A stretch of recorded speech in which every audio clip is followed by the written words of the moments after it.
Safety officer interview के technical question और answer का ये पार्ट 2 वीडियो है। अगर आपने पार्ट 1 वीडियो नहीं देखा है तो डिस्क्रिप्शन में लिंक दे दिया है मैंने, जाकर देख सकते हैं। दोस्तों, मैं हूं सैयद अरशद नदीम। स्वागत है आपका मेरे चैनल सेफ्टी जानकारी पर।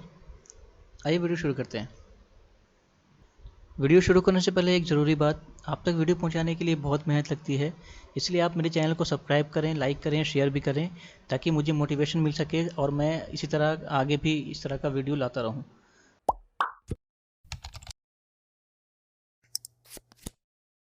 पहला क्वेश्चन देखते हैं। पहला क्वेश्चन है, हिप्पो टेस्ट जो है वो किसे कहा जाता है? हाई वोल्टेज मेजर के साथ हाई वोल्टेज इलेक्ट्रिकल केबलों के लिए इंसुलेशन लीक का जो टेस्ट है उसको हिप्पो टेस्ट कहते हैं।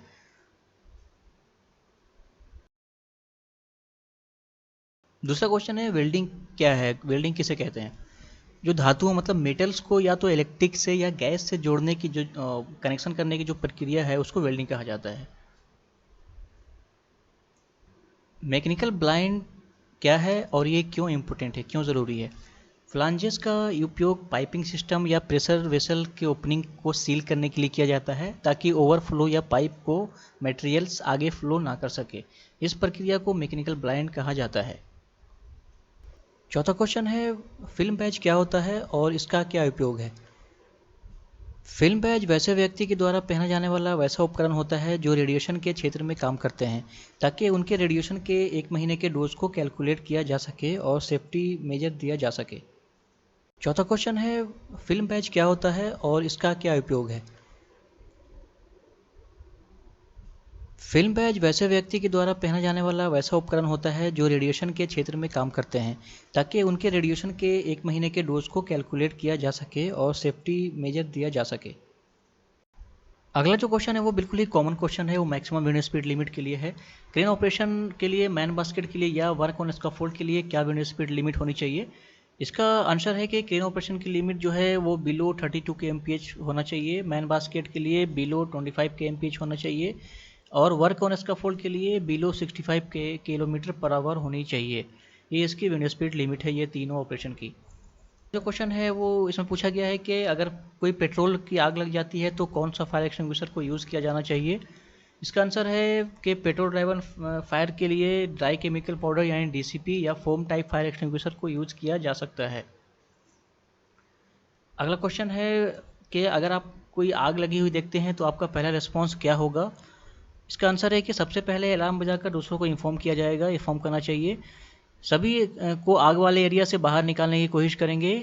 उसके बाद फायर ब्रिगेड को कॉल करेंगे और आग बुझाने की कोशिश करेंगे अगर मुमकिन हुआ तो, अगर छोटी आग है तो। अगला जो क्वेश्चन है वो है कि कन्फाइंड स्पेस में किस तरह के हज़ार्ड हो सकते हैं? इसका आंसर है होगा कि आने जाने की जगह बहुत ही लिमिटेड होती है और छोटी होती है। अंदर देखने में जो है वो कठिनाई होती है, लो विजिबिलिटी होती है वहाँ पे और प्रकाश ना के बराबर होता है। ऑक्सीजन की कमी हो सकती है, जहरीली गैस या आग लगने वाली गैस मौजूद हो सकती है, एंगल्फमेंट हो सकता है, मतलब ऐसा तरल पदार्थ मौजूद हो सकता है जिसमें आदमी फंस सकता है, इंट्रैप हो सकता है, और लास्ट में गिरने का खतरा मौजूद हो सकता है, फॉलिंग हज़ार्ड हो सकता है वहाँ पर। अगला क्वेश्चन है कि एमएसडीएस क्या होता है? मटेरियल सेफ्टी डाटा शीट यह मैन्युफैक्चरर के जरिए हजारा सबस्टांस के साथ दिया जाने वाला डॉक्यूमेंट होता है जो उस मटेरियल से जुड़ी जानकारी देता है जिसमें सेफ्टी और स्वास्थ्य संबंधी खतरों और सावधानियों से जुड़ी जानकारी शामिल होती है। लॉग आउट टैग आउट क्या होता है? यह एक तरह का सेफ्टी सिस्टम है जिससे ये पता चलता है कि यहाँ पर काम चल रहा है और वो उपकरण को अचानक स्टार्ट नहीं किया जा सकता जब तक कि लॉग आउट टैग आउट को रिमूव नहीं किया जाता। उससे उस उपकरण पर काम कर रहे लोगों की सेफ्टी सुनिश्चित होती है।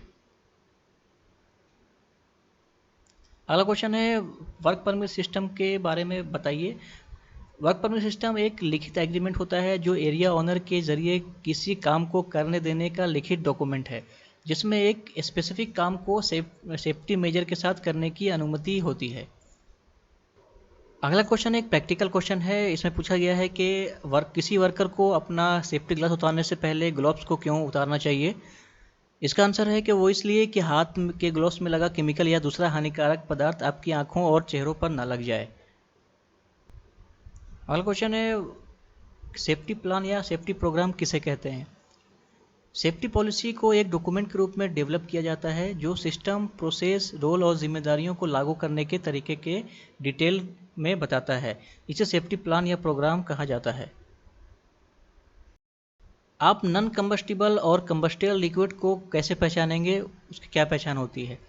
आंसर है कि नॉन कंबस्टिबल जो फ्लैश पॉइंट होता है वो 93 डिग्री सेंटीग्रेड से ज़्यादा होता है और कंबस्टिबल लिक्विड फ्लैश का जो फ्लैश पॉइंट है वो 37.8 डिग्री सेंटीग्रेड से लेकर 93 डिग्री सेंटीग्रेड के बीच में होता है। अगला क्वेश्चन है कि flammable liquid, highly flammable liquid और एक्सट्रीमली फ्लेमेबल लिक्विड की पहचान आप कैसे करेंगे? इसका आंसर है कि फ्लेमेबल लिक्विड का जो फ्लैश पॉइंट है वो 21 डिग्री सेंटीग्रेड से 37.8 डिग्री सेंटीग्रेड के बीच में होता है। हाईली फ्लेमेबल लिक्विड का फ्लैश पॉइंट 0 डिग्री सेंटीग्रेड से 21 डिग्री सेंटीग्रेड के बीच में होता है। एक्सट्रीमली फ्लेमेबल लिक्विड का फ्लैश पॉइंट 0 डिग्री सेंटीग्रेड के नीचे होता है। इसे हम ऐसे पहचान सकते हैं।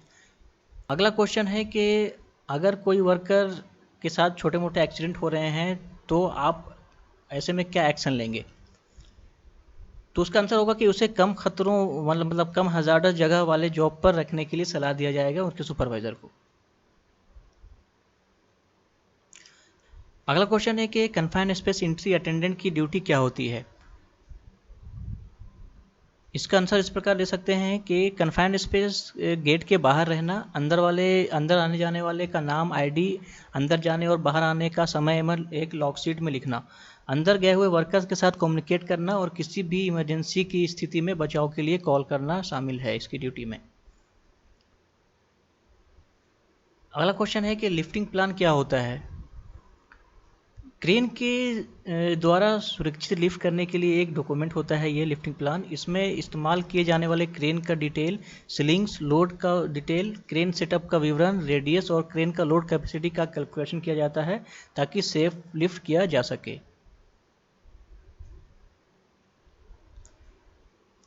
अगला क्वेश्चन है कि आप लाइन ऑफ फायर से क्या समझते हैं? लाइन ऑफ फायर उस रास्ते को कहा जाता है, उस वे को कहा जाता है जहां कोई वस्तु या कोई सबस्टांस कुछ भी गलत होने पर उस रास्ते में आए व्यक्ति को नुकसान पहुंचा सकती है।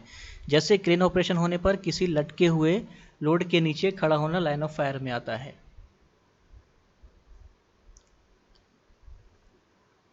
अगला क्वेश्चन है कि बेंचमार्किंग क्या है? सिस्टम को बेहतर बनाने के लिए उसी सेक्टर में दूसरे ऑर्गेनाइजेशन के साथ अपने परफॉर्मेंस की तुलना करना बेंचमार्किंग कहलाता है। अगला क्वेश्चन है कि हैज़ोप जो है वो क्या होता है? हैज़ोप से आप क्या समझते हैं? हैज़ोप यानी हैज़ार्ड एंड ऑपरेटेबिलिटी स्टडी बड़े पैमाने पर प्रोसेस सेफ्टी मैनेजमेंट यानी पीएसएम में यूज़ किया जाता है। ये उन समस्याओं की पहचान करना और उनका एस्टिमेशन करना होता है जो किसी लोग या किसी इक्विपमेंट के लिए जोखिम का कारण बन सकती हैं। अगला क्वेश्चन है कि आप कैसे एक गैस या किसी वाइपर के जोन के क्लासिफिकेशन को समझ सकते हो? गैस या वाइपर का जो जोन क्लासिफिकेशन होता है वो 3 तरीके का होता है। पहला होता है जोन 1। ये एक हाई रिस्क जोन है जिसमें एक विस्फोटक वातावरण लंबे समय के लिए या हमेशा मौजूद रहता है, जिससे आग लगने की संभावना काफ़ी ज़्यादा होती है। जोन 1 में जो है ये एक मीडियम रिस्क का जोन है जिसमें एक विस्फोटक वातावरण कभी कभी यानी समान ऑपरेशन में होने की संभावना होती है। और जोन 2 में जो है वो ये एक लो रिस्क जोन है जिसमें एक विस्फोटक वातावरण बहुत कम समय के लिए या ना के बराबर होने की संभावना होती है। अगला क्वेश्चन है कि आप डस्ट के क्लासिफिकेशन जोन को कैसे समझ सकते हैं, कैसे आइडेंटिफाई कर सकते हो? तो इसका भी जो है डस्ट क्लासिफिकेशन जोन भी जो है 3 तरीके का होता है। पहला जो है जोन वो जोन 20 होता है। ये एक हाई रिस्क जोन है जिसमें एक विस्फोटक वातावरण लंबे समय के लिए मौजूद रहता है जिससे आग लगने की संभावना काफ़ी ज़्यादा होती है। जोन 21 में ये मीडियम रिस्क जोन है जिसमें एक विस्फोटक वातावरण कभी कभी समान ऑपरेशन में होने की संभावना होती है। और जोन 22 में ये लो रिस्क जोन है जिसमें एक्सप्लोसिव वातावरण बहुत कम समय या ना के बराबर होने की संभावना होती है। अगला क्वेश्चन है कि आप कार्सिनोजेनिक जो है क्या समझते हैं, ये क्या होता है? कार्सिनोजेनिक ये कैंसर का कारक होता है, यानी शरीर में कोशिकाओं की जो असमान जो एबनॉर्मल जो है इंक्रीमेंट होता है, अगर इसको सांस के ज़रिए या मुंह के ज़रिए या किसी स्किन के माध्यम से शरीर में समा लिया जाए तो ये नुकसान करता है। अगला और लास्ट क्वेश्चन है एक्यूट और क्रोनिक इफेक्ट क्या होता है? एक्यूट एक कम समय यानी शॉर्ट टर्म का इफेक्ट है जो एक हानिकारक पदार्थ मतलब सब्सटेंस के संपर्क में आने के कारण होता है, और ये मोस्ट केस में रिवर्सिबल भी होता है। इसका एग्जांपल है कि जैसे एसिड से जल जाना। क्रोनिक एक लंबे समय यानी लॉन्ग टर्म का इफेक्ट है, ये भी हानिकारक सब्सटेंस के संपर्क में आने के कारण होता है। ये भी रिवर्सिबल होता है। इसका एग्जांपल है lung cancer due to smoking.